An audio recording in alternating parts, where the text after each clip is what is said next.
and I'm Irish, so I speak to that land. It's very Celtic. And 13 years ago, there was an enormous oil spill.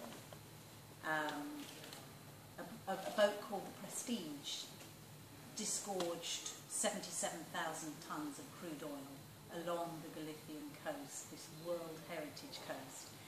And what happened was that the government didn't see it as their financial responsibility to clear that coastline. And the oil company didn't see it as their financial responsibility to clear that coastline. So the local people did it as volunteers. And many of them got sick later. They had respiratory problems. But 13 years later, this year, it's going to court. There was a lot of corruption around it. And this is going to court.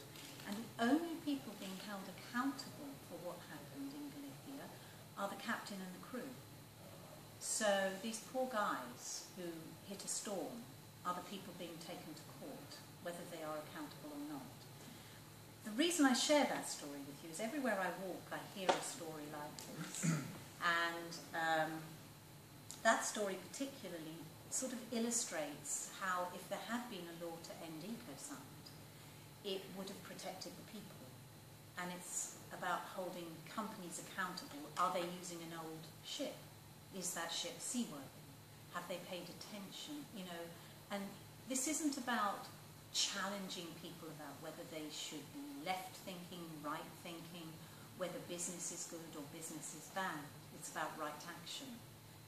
Do we take too much profit and then do we not always, you know, make things safe for the environment is a question.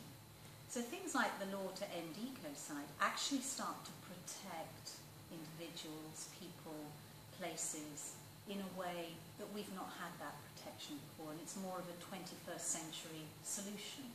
Many laws are corrupt, we know that. We know the UN is a dodgy place, but it's about placing the flags in the ground for our generations to come and say, we started the journey, we started heading in that direction.